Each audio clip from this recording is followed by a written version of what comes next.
Thank you Pullarao గారు. Right, Paparao గారు మీరేం చెప్తారు ఈ వ్యవహారంలో భారత్ తీసుకున్నటువంటి స్టాండ్ మీద ఏం చెప్తారు? గత నుంచి ఈ ఒక్క యుద్ధం అనే కాదు, గత నుంచి జరుగుతున్నటువంటి వ్యవహారాలు మనం చూస్తున్నాం, అందులో భారత్ వైఖరి ఏ రకంగా ఉంది? ముఖ్యంగా గాజా స్ట్రిప్ విషయంలో, గాజా పీస్ డీల్ విషయంలో భారత్ ఎంటర్ కాలేదనేటటువంటి విమర్శలు ఎక్కువగా వినిపించాయి. మరోసారి ఈ యుద్ధం వ్యవహారంలో కూడా భారత్ ఎందుకు ఎంటర్ కాలేదనేటటువంటి విమర్శలు ఎక్కువగా వినిపిస్తున్నాయి. ప్రతి డీల్లో భారత్ ఒక మంచి ఆపర్చునిటీని మిస్ అవుతుంది అనేటటువంటి వ్యాఖ్యానాలు ఉన్న నేపథ్యంలో మీ కామెంట్ ఏంటి? యుద్ధాలు చనిపోయేటప్పుడు అవకాశాలు ఏముంది కానీ అవకాశ ఆపర్చునిటీ ఏముంది కానీ దానిలో మీరు అడిగిన ప్రశ్న మంచి ప్రశ్న. దానిలో ఏంటంటే ఓవరాల్ గా వీళ్ళు సరే యుద్ధాల విషయంలో, ప్రతి యుద్ధం విషయంలో మనం పోయి తలబెట్టాలని ఎక్కడ లేదు కానీ ఒక పక్క మారణ హోమం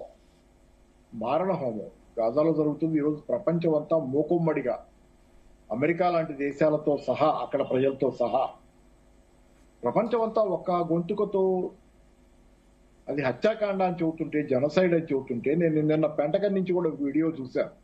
ఎంతమందికి సర్క్యులేషన్ లోకి వచ్చిందో నాకు ఒక ఫ్రెండ్ పంపాడు.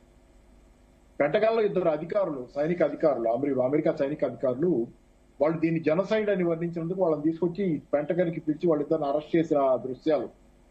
వాళ్ళిద్దరిని అరెస్ట్ చేశారు పెంటగన్ లో. వాళ్ళిద్దరు అమెరికన్స్, వాళ్ళు అమెరికన్ మిలిటరీలో వాళ్ళు. వాళ్ళని తీసుకొచ్చి ఆ పెంటగన్ లోకి పిలిచి వాళ్ళిద్దరిని అరెస్ట్ చేశారు. ఇది జనసైడ్ మీరు ఇక్కడ చేస్తుందని చెప్పి మాట్లాడుతున్నారు. అంటే ఇంటర్నల్ గానే అమెరికాలో అంత పెద్ద ఎత్తున వ్యతిరేకత వస్తుంటే మనం ఈ రకంగా మన విదేశాంగ విధానం దారుణమైనటువంటి వైఫల్యం చెందింది, దారుణంగా విఫలమైంది. మామూలు వైఫల్యం కాదు. నేను చాలా కాలం నుంచి కూడా చెబుతుంది ఒకటే, ఈ విదేశాంగ విధానం బహుశా 25 ఏళ్ళ 30 ఏళ్ల క్రితం అయితే కొంత మీకు ఏమన్నా అచ్చొచ్చేది, కానీ కాలం మారింది. అమెరికా ఏ యాంగిల్లో పాపారావు గారు విఫలమైంది అని మనం అనేకంటే కూడా అసలు ఏ యాంగిల్లో అంటే ఇప్పుడు అనుసరిస్తున్నటువంటి వైఖరి వల్ల ఏ రకంగా దేశానికి నష్టం వాటిల్లింది అంటే ఏం చెప్తారు? చెప్తా చాలా రకాల. ఇప్పుడు రష్యా నుంచి ఆయిల్ కొనటం మానేసాం, అమెరికా బెదిరిస్తేనేగా. బహుశా నేను అనుకోవటం ఇందిరాగాంధీ కాలంలో ఇలా జరిగేది కాదు, సాధ్యమయ్యేది కాదు ఇది. రెండోది, తర్వాత మన ఇరాన్ నుంచి ఇప్పుడు హోర్ముజ్ ఆపేసిన తర్వాత నానా పాటు పడుతున్నాం. అక్కడి నుంచి ఒక్కొక్క వెసలు తెచ్చుకోవడానికి. వాళ్ళు ఏదో ఇరానియన్స్ మిమ్మల్ని మీది బోనిస్తామన్నారంట, మీ వెహికల్స్ వరకు, అదే మీ షిప్స్ వరకు బోనిస్తామని అన్నారు. ఏది చైనా, ఇండియా, రష్యా బోనిస్తాం, ఇంకో దేశం ఏదో చెప్పారు అన్నారు. ఆ తర్వాత కూడా మన పెద్ద కదిలినట్లేం కనపడలా.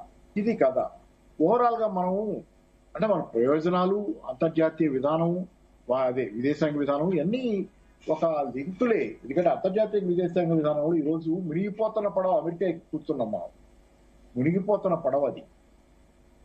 ప్రయాక్టివిటీ లేదు మనకి.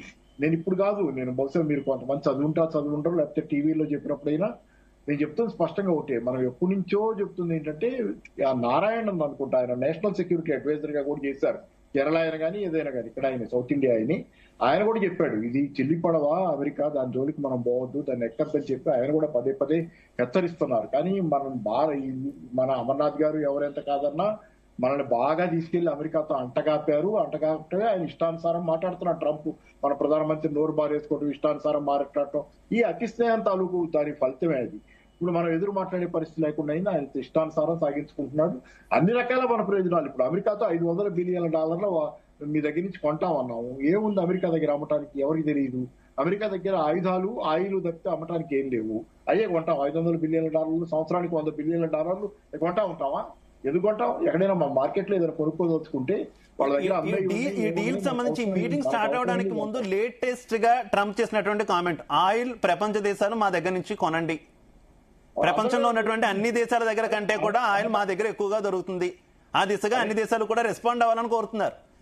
అదే అంటున్నాడు. ఇప్పుడు ఈ వెనుజులా ఆయిల్ కూడా అమ్ముతానంటున్నాడు, నేనే అమ్ముతాను అది కూడా అంటున్నాడు. ఆ వెనుజులా అన్ని అంటాడు.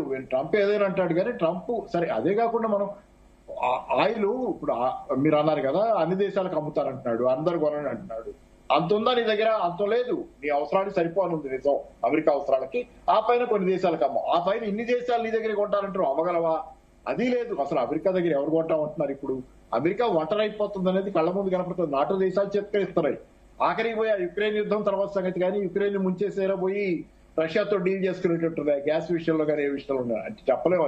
జరుగుతుందని చెప్పలేదు కానీ చాలా విషయాల్లో అమెరికా సమస్యల్లో ఉంది. ఆ చిల్లి పడవ మనల్ని ఎక్కించినందుకు ఈరోజు ఆ చిల్లి పడవ తాలూకు అరే ఏ మాత్రం టానీకి చల్లని నెత్తి మీద ఏదో అంటారు కదా, మనకి నెత్తి మీద రూపాయి పెడితే ₹10 పావులా కబుడు పోని ట్రంప్ మునిగిపోతున్న చిల్లిపడవ అమెరికా ఇది మనల్ని బెదిరిస్తుంటే $500 బిలియన్ కొంటావా ఇంకెంత కొంటావా అంటే నష్టాలు కాక ఇది కాక ఇంతకంటే నష్టం ఉంది. మనకు కావాల్సింది మనం కావాల్సిన చోట కొనుక్కుంటాం.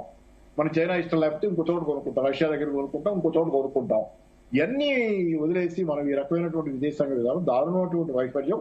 అది ఒట్టిగా విదేశాంగ విధానం అంటే గాలిలో ఉండదు కదా, ఏంటంటే ఆదర్శాలతోనే ఉండదు. వాళ్ళకి వీళ్ళకి మంచి పేర్లు, వాళ్ళు మనల్ని మెచ్చుకోవడమే కాదు, ప్రయోజనాలు కూడా ఉంటాయి. విదేశాంగ విధానంలో ఎప్పుడు ప్రయోజనాలు కూడా ఉంటాయి. ఆ ప్రయోజనాలు అన్ని దెబ్బతింటాయి ఈ రోజు ఏ రకంగా చూసినా. అమర్నాథ్ గారు స్ట్రైట్ క్వశ్చన్. గౌరవ ప్రధానమంత్రి నరేంద్ర మోదీ గారి యొక్క వ్యక్తిగత